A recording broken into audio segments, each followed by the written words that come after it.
ಇನ್ನೇನ್ ನೀವು ವಸತಿ ಬಗ್ಗೆ ಅಂತೂ ಇತ್ತೀಚೆಗೆ ನೋಡಿದ್ರಿ. ಏನು ವಸತಿ ಯೋಜನೆ ಅಡಿ ಆಡಳಿತ ಇರ್ತಕ್ಕಂತ ಅವರ ಸ್ವಂತ ಪಕ್ಷದ ಶಾಸಕರ ಪರಿಸ್ಥಿತಿಗಳು ಇವತ್ತು ಯಾವ ರೀತಿ ಆಗಿದೆ. ಒಂದ್ ಕಡೆ BR ಪಾಟೀಲ್ರು, ಇನ್ನೊಂದ್ ಕಡೆ ಕಾಗೇರವರು, ಇನ್ನೊಂದ್ ಕಡೆ ಕಾಂಗ್ರೆಸ್ನ ಮೊಳಕಾಲ್ಮೂರು ಶಾಸಕರು. ಇವ್ರು 3 ಜನ ಸಾರ್ವಜನಿಕವಾಗಿ ಆಚೆ ಕಡೆ ಬಂದು ಇವತ್ತು ಜನ ನಮ್ಗೆ ಮತ ಹಾಕಿ ಗೆಲ್ಸಿದ್ದಾರೆ. ಜನ ಸ್ವಾಭಾವಿಕವಾಗಿ ಮತ ಹಾಕಿ ನಿಮ್ಮನ್ನು ಗೆಲ್ಸಿದಂತ ಸಂದರ್ಭದಲ್ಲಿ ನೀವು ತಾಲೂಕುಗಳಿಗೆ, ಹಳ್ಳಿಗಳಿಗೆ, ನಗರ ಪ್ರದೇಶಕ್ಕೆ ಹೋದಂತ ಸಂದರ್ಭದಲ್ಲಿ ನಿಮಗೆ ಪ್ರಶ್ನೆ ಮಾಡ್ತಾರೆ, ಅಲ್ಲಪ್ಪ ಸರ್ಕಾರ ನಿಮ್ದಿದೆ, ಸಂಪೂರ್ಣ ಬಹುಮತದ ಸರ್ಕಾರ, 5 ಗ್ಯಾರಂಟಿಗಳು ಅಂತೀರಿ, ಎಲ್ಲಾ ರೀತಿ ಶಕ್ತಿ ತಂದ್ಕೊಟ್ಟಿದ್ದೀವಿ ರಾಜ್ಯದ ಜನತೆ, 10 ರೂಪಾಯಿನ ಕೆಲಸ ಆಗಿಲ್ವಲ್ಲಪ್ಪ, ರಸ್ತೆಗಳಾಗಿಲ್ಲ, ಚರಂಡಿಗಳ ವ್ಯವಸ್ಥೆ ಆಗಿಲ್ಲ, ಯಾವ ಸರ್ಕಾರಿ ಕಟ್ಟಡಗಳು ಇಲ್ಲಿವರೆಗೂ ಒಂದು ಕಟ್ತಕ್ಕಂಥದಕ್ಕೆ 10 ರೂಪಾಯಿ ಅನುದಾನವನ್ನ ತಗೊಂಡ್ ಬರ್ಲಿಕ್ಕೆ ಆಗಿಲ್ವಲ್ಲ ನಿಮ್ಗೆ ಅಂತಕ್ಕಂಥದನ್ನ ಇವತ್ತು ಕಾಂಗ್ರೆಸ್ನ ಸ್ವಪಕ್ಷೀಯರಿಗೆ ಏನಿವತ್ತು ರಾಜ್ಯದ ಹಾಗೂ ಅವರ ತಾಲೂಕಿನ ಜನತೆ ಚೀಮಾರಿ ಆಗ್ತಾ ಇರ್ತಕ್ಕಂಥದನ್ನ ಸಹಿಸಲಾರದೆ ಪಾಪ ಅವರು ಅಸಹಾಯಕತೆಯನ್ನ ಇವತ್ತು ಹೊರಗಾಕಿರ್ತಕ್ಕಂಥದ್ದು ಕೂಡ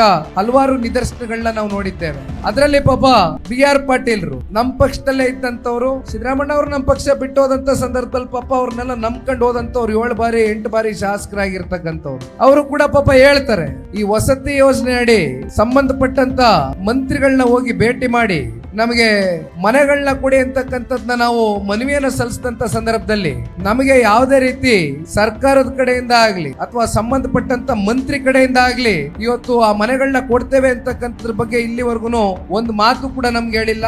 ಆದ್ರೆ ಇಲ್ಲಿ ಸರ್ಕಾರದಲ್ಲಿ ಕೆಲವೊಂದಷ್ಟು ಮಧ್ಯವರ್ತಿಗಳಿದ್ದಾರೆ. ಆ ಮಧ್ಯವರ್ತಿಗಳನ್ನ ಇಟ್ಕೊಂಡು ಮತ್ತೆ ಅಲ್ಲಿ ಅಪ್ಫ್ರಂಟ್ ಪರ್ಸೆಂಟೇಜ್ ನ ಹೋಗಿ ಮಾತಾಡಿದ್ರೆ ಕೊಡ್ಲಿಕ್ಕೆ ಸಿದ್ಧ ಇದ್ದಾರೆ ಅಂತಕ್ಕಂಥದ್ನ ಇವತ್ತು ಈ ಮಟ್ಟಕ್ಕೆ ಈ ಸರ್ಕಾರ ನಡೀತಾ ಇದೆ ಅಂತಕ್ಕಂಥ JDS ನವರು ಹೇಳ್ತಾ ಇಲ್ಲ, BJP ಅವರು ಹೇಳ್ತಾರ, ಕಾಂಗ್ರೆಸ್ನ ಸ್ವಪಕ್ಷೀಯರು ಇವತ್ತು ಈ ಕಾಂಗ್ರೆಸ್ನ ಆಡಳಿತ ವೈಖರಿಯ ಬಗ್ಗೆ ಹಲವಾರು ಪ್ರಶ್ನೆಗಳನ್ನ ಇವತ್ತು ಅವರೇ ಎತ್ತಿದ್ದಾರೆ.